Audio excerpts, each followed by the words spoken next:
Hello and welcome to World News on the Hour here on TVP World with me, Ashim Kumar. A delegation from the United States is reportedly negotiating with the Belarusian regime over the possible release of political prisoners. The claim comes from leading Belarusian opposition figure Pavel Latushka, who shared the news on social media platform X.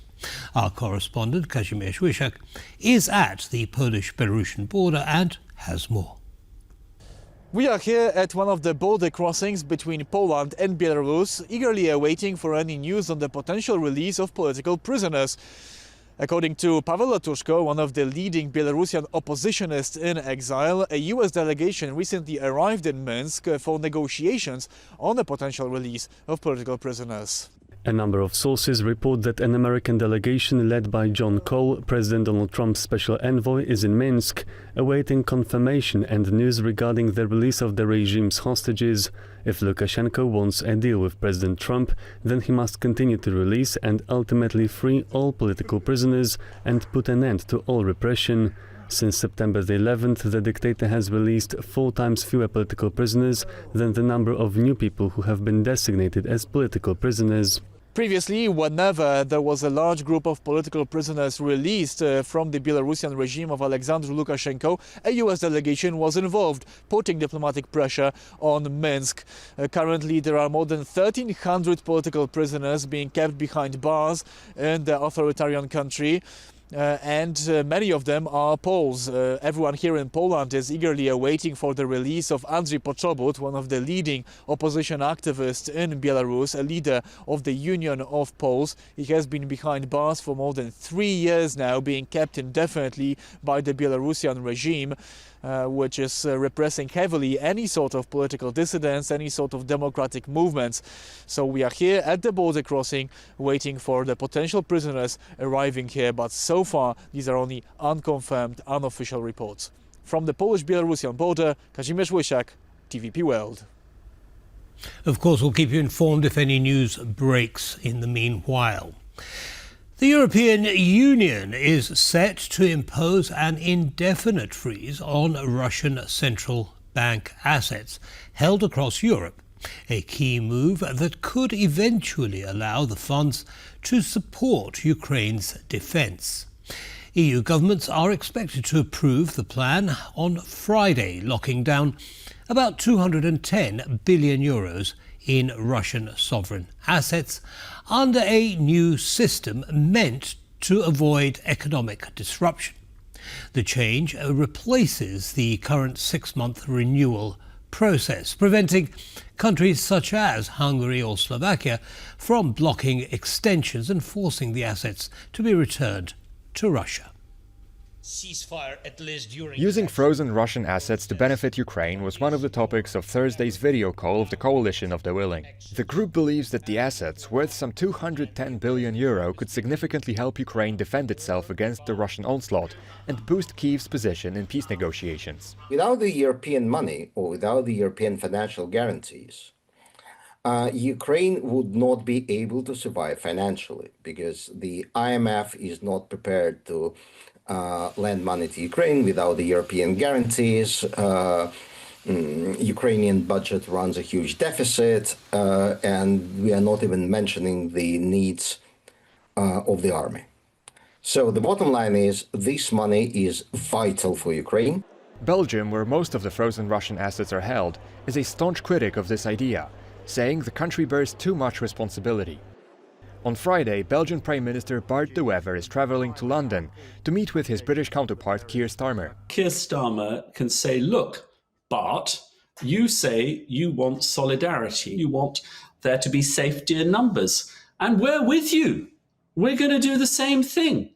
So we're all for one and one for all. To make sure that no country, be it Belgium, Hungary or Slovakia, can veto aiding Ukraine using frozen Russian assets, the EU can use a special clause to sidestep the required unanimity. And the particular clause declares an economic emergency. And the argument is that Russia's invasion of Ukraine has already caused huge economic damage to the European Union. And therefore, this emergency situation allows one to move from the normal process of unanimity to the qualified majority voting. In order to fund Ukraine in the upcoming 2 years, the European Union has proposed a reparations loan, backed with frozen Russian money. It's a loan that Ukraine would only be required to pay back if Russia pays war reparations to Kyiv for the damage that Moscow's invasion has caused.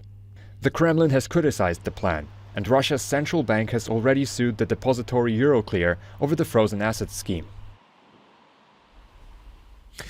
Kyiv is rolling out a newly revised 20-point peace proposal as negotiations gain momentum over establishing a demilitarized zone in the war-torn Donbas region.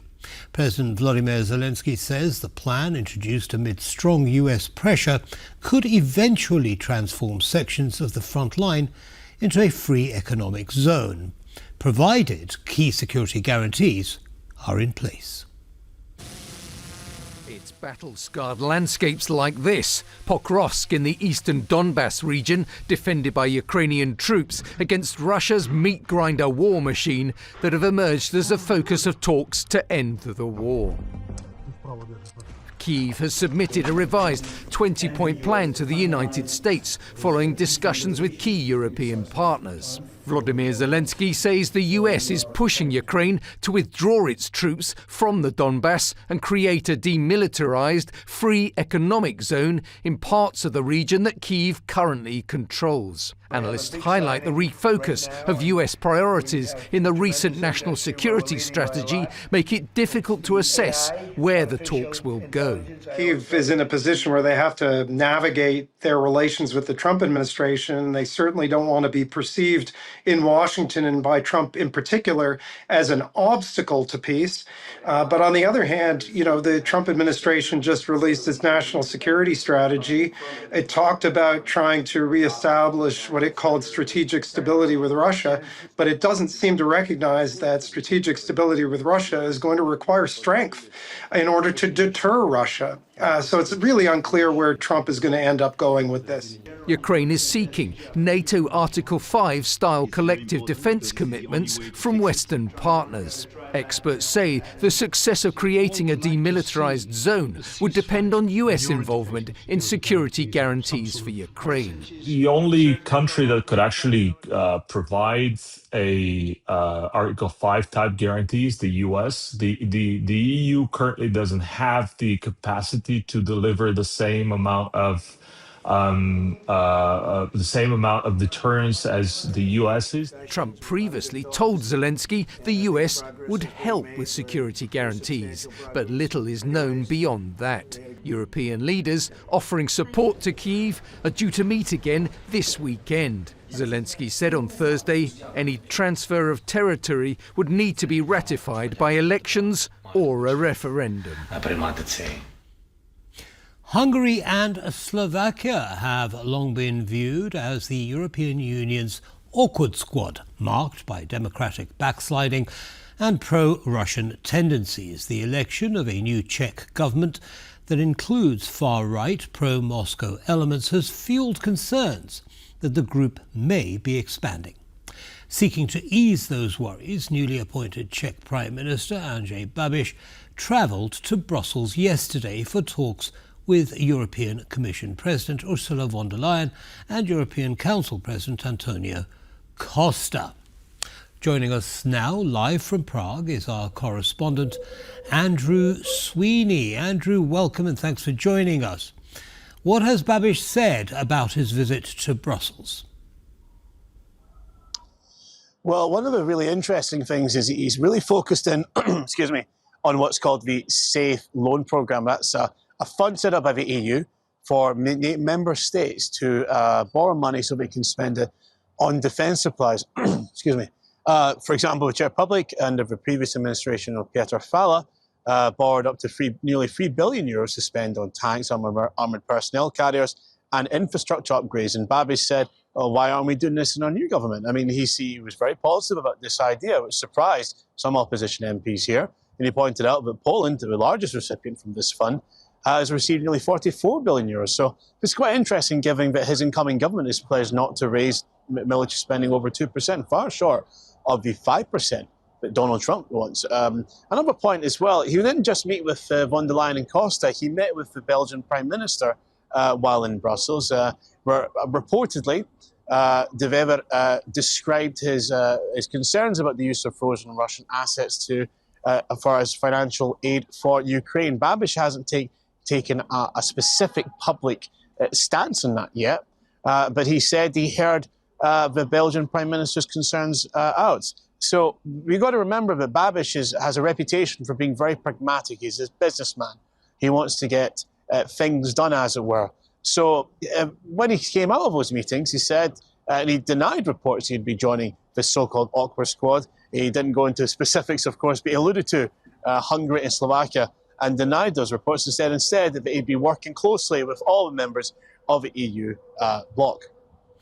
OK, well, while we're talking about the so-called awkward squad, Slovakia has voted to abolish the country's national whistleblower office. But didn't President Pellegrini veto that bill?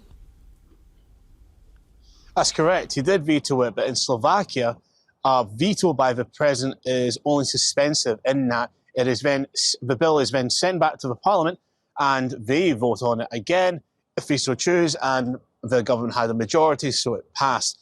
Peter Pellegrini was a former Prime Minister of Slovakia and led the Hlas party, which is in a coalition with Robert Fico's Smer. But remember, Hlas is an offshoot of Smer by dissidents within that party who felt it was moving too far to the right. In the 2023 elections, they decided to abandon that concept, I suppose, and join up with Smer and the far-right Slovak National Party in government. So it might not be quite ready for a complete split within the ruling coalition, given that we voted for this bill in the end. But the fact that the president of Slovakia and the prime minister are odds over this issue shows that while democratic backsliding is arguably continuing in that country, it's not completely over yet, as it were. Back to you. Understood. Well, thank you very much for that report, Andrew, and better take care of that cough of yours. Thank you. Sorry about that. Ukrainian activists brought their protest to the heart of the European Union. Around 100 demonstrators gathered in Brussels, calling for faster action on the use of Russian assets. Our correspondent Alex Cadier has more.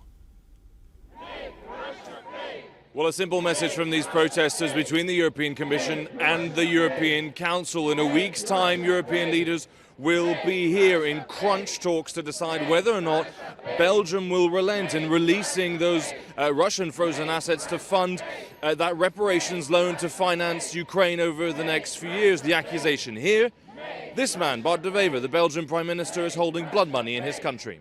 We are absolutely sure that Belgium doesn't want to approve the reparation loan for Ukraine because they're afraid to lose the profits that they're gaining from the Russian frozen assets, 1.7 billion. So as you heard there, stinging accusations from these protesters, Ukrainians, Belgians alike, clearly wanting Bart de Wever to relent on this reparations loan and on Europe to fund Ukraine for the next couple of years. In Brussels, I'm Alex Cadier for TVP World.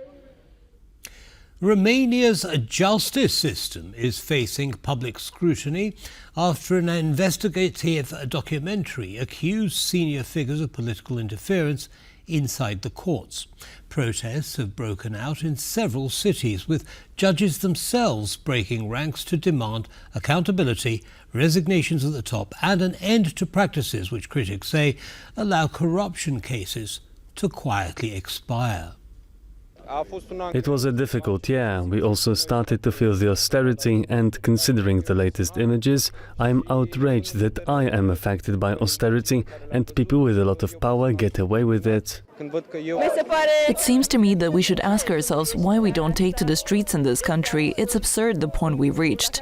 Although I've seen many cases ended in statute of limitations, now thanks to the investigative platform Recorder, I've seen why. It's outrageous. We want something to change in the justice system. We demand the resignation of the people who have made things what they are today. We want real changes so that judges can no longer be politically manipulated.